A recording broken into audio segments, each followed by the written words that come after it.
Mr. Vice President and Administrator Bridenstine, this is Mission Control, Houston. Please call station for a voice check. Bridenstine, this is Mission Control, Houston. Please call station for a voice check. Houston, this is NASA headquarters, NASA Administrator Jim Bridenstine. How do you read me? Mr. Bridenstine, we have you loud and clear, and we are happy to welcome you aboard the International Space Station tonight. Well, thank you, Colonel. Thank you for doing this. It's a great event, and we're celebrating a big achievement in the history of American spaceflight. We have a very special guest here today, and I'd just like to turn it over to the Vice President for some opening comments, and then we might have some questions. Mr. Vice President. Great. Well, thank you, Jim. Thank you for your great leadership at NASA as our administrator, and it's great to share a few moments with you and these two courageous astronauts to celebrate what's been a great week in the American space program. So yes, sir. Thanks for your leadership. And hello to the International Space Station, to American astronaut Lieutenant Colonel Ann McClain. Greetings. I know you've been up there since December, and it's great to be able to send greetings from home to you, but let me also extend greetings to our Canadian astronaut, David Sanjak. Thank you for your service. Thank you for your great partnership in this endeavor. It's my great honor to be here at Space Operations Center at NASA headquarters in Washington, D.C. And to first and foremost, Ann, thank you for your service to the country. Thank you for your service in the U.S. Army, and of course, as a proud member of the Astronaut Corps for the United States. I expect you know that this is an administration led by a president who is determined to renew American leadership in space. And this week's launch of an American spacecraft from American soil that will soon take American astronauts into space for the first time since 2011 is evidence of our renewed commitment to leadership. And Ann, you're a big part of that. You're part of a great tradition, and we appreciate your service and the sacrifice that you're making. I'm chairman, as you know, of the National Space Council, and I can tell you this is an exciting time in the life of this space program, and we're so grateful for your service. I also want to say congratulations to you and to David and to the whole team at the International Space Station on the successful docking of the Crew Dragon spacecraft. This was a great week. It was inspiring to see the launch. It was actually more inspiring to see the docking and to see you all open that door and float into that spacecraft, knowing that we'll very soon have American astronauts arriving at the International Space Station in the same vehicle. We think it was a great moment. People around the nation and frankly around the world watched with great interest, and we just congratulate you all for your service and for helping to bring that important moment about. But Lieutenant Colonel McClain, I was just kind of wondering what was it like for you to watch the arrival of the Crew Dragon? Tell me about that experience, and tell me what it means to you as a member of this program to see American rockets that can carry American astronauts back into space once again, taking to the air and to the heavens. Well, Mr. Vice President, it's an honor to speak with you this evening, and to everyone else gathered there. I can tell you that witnessing the Dragon docking up here on the International Space Station, I think for both of us, for our whole crew, was a real honor. We feel very privileged to have been a part of it. Much like a lot of my experiences in spaceflight, there's an intersection of the practical and the magical, and this docking was no different. You know, we had a task to do. We were on the machines, and we were monitoring, ranges and rates and system health. But in the back of our mind, when we got up that morning and throughout the day, we knew how significant it was. and how important it was really for the whole history of spaceflight. I said it before, it is a new era, and we knew this cognitively a few years ago that we were on the cusp of amazing feats in space exploration, and that momentum is building. And this docking was something I'll never forget, and that I just really feel privileged to have a front row seat to. I think we are changing the face of spaceflight.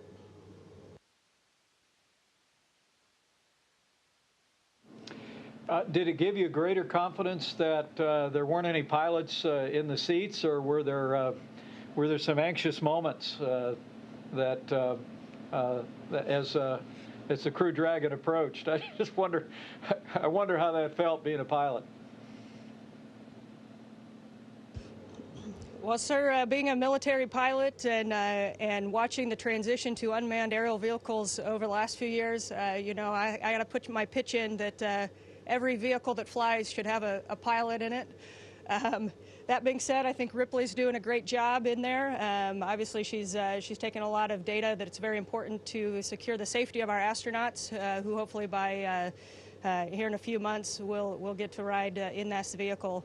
As far as you know, our experiences with the docking, what was different is, you know, normally a vehicle comes close and we grapple it with a robotic arm, we bring it in, and so there's a level of safety there, and this one was a little bit different. However, the training was fantastic. The safety measures were redundant, and we certainly know what actions to take should anything off nominal happen. But of course, it was a beautiful docking.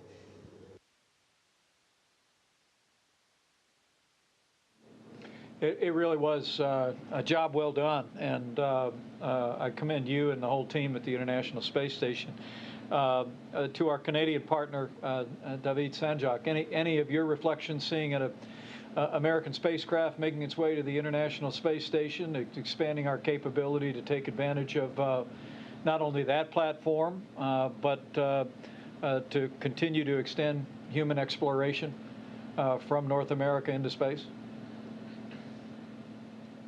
Yes, thank you for the question, Mr. Vice President. It is quite a privilege to be here for these historic days, and I must say it was moving to see like the birth of a new tool for exploration for the next generation of space explorers that will come after us. And this is really the opening of a new era, as we like to hear, and I think it's true. And it was as a member of the international partnership that is following America's lead in these new endeavors.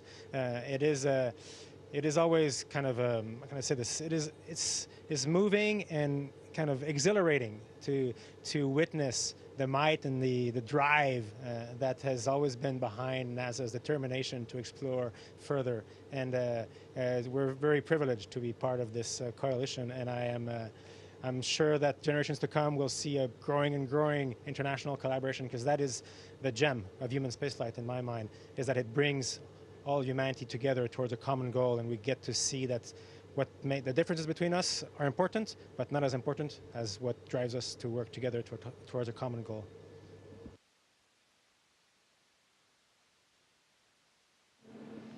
Well, David, thank you for those wonderful sentiments, and I can assure you that we are renewing, to use your phrase, the might and drive behind NASA every day, and we're grateful. We're grateful for the partnership that we enjoy with Canada and so many countries around the world.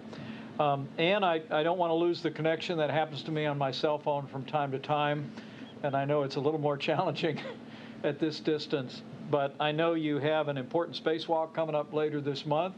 I understand that it is going to be the first all-female EVA in history. Can you talk to us about your preparations? Yes, sir. We have a series of 3 spacewalks occurring at the end of March, and out of the 4 USOS crew, the 3 Americans and David, we will each get a chance to step outside and do some repairs outside of the space station. David and I have been preparing for a few weeks now, and getting the suits ready, getting the systems ready, studying the procedures, and getting the team ready. As you know, the other half of our team will not arrive until about a week before the spacewalks. So a lot of technical preparations to make sure everything is ready. But the space station's been up here for 20 years, and it's time to do some upgrades on the outside, and we are ready.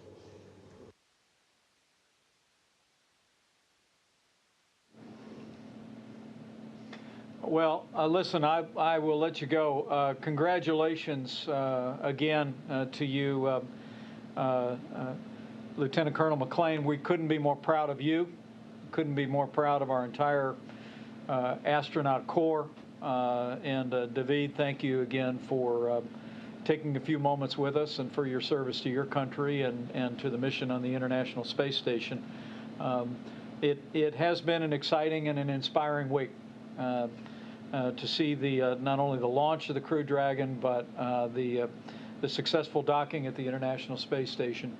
And I can assure you we've got a busy year ahead of us, and it's going to be a year where we continue to see evidence of America's renewed commitment to leadership in space and to advancing human exploration in space. And you're a part of that great tradition. David, you're part of a great international partnership, and we commend you all for the success of this mission, and we wish you God's blessings in the days ahead as you serve up in the vast expanse of space on the International Space Station. Thank you so much. And thank you, Mr. Vice President. We certainly can feel your support, and we know we're in good hands with the National Space Council. So thank you for everything. The future is bright.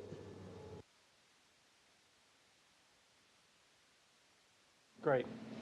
Thank you both. Thank you, Mr. Vice President. So, as they said, it's a new era in human spaceflight. And, of course, the technology is a piece of it.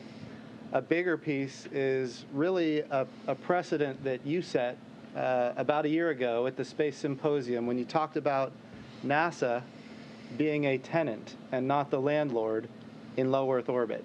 So the new era is not just the technology. The new era is the new concept that NASA can be one customer of many customers in low Earth orbit where there is a robust commercial marketplace. And at the same time, we can have numerous providers that are competing on cost and innovation, driving down cost, increasing access to space. And right now we're doing that with launch. But in the coming days, it's not just going to be launch. In the coming days, it's going to be the entire architecture in low Earth orbit. The International Space Station has proven all of the amazing capabilities that we can receive from a microgravity environment and from a space environment. And when we talk about the future, we're talking about the future where there could be multiple commercial space stations in low Earth orbit, and we're moving rapidly towards that vision that you established last year at the Space Symposium, where we are, in essence, a tenant and not the landlord, driving down cost, increasing access, then using the money that you have so graciously given us in the budget requests, you and the President, increasing our budget so that we can go to the moon. And not just go to the moon, but this time go sustainably. So this, I think David said it just right, and of course said it as well. This is a new era in human spaceflight. And your vision and leadership, the vision and leadership of the President is, as she said, it is felt. And we are very grateful, sir. Well, thank you, Jim. Yes, sir. Thanks again for your leadership, and thank you both. We're just incredibly proud of this program, and I promise you, under the leadership of President Trump, with this great leadership here at NASA, with this great team on Earth and in space, the best is yet to come for human space exploration, and I'm excited to be able to share this time with you today. So thanks, and God bless. Thank you.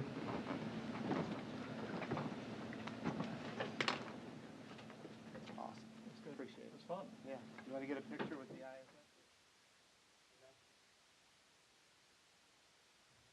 Station, this is Houston ACR. That concludes the event. Thank you. Thank you, Mr. Vice President. It was an honor to have you aboard the space station today. Station, we're resuming operational audio communications.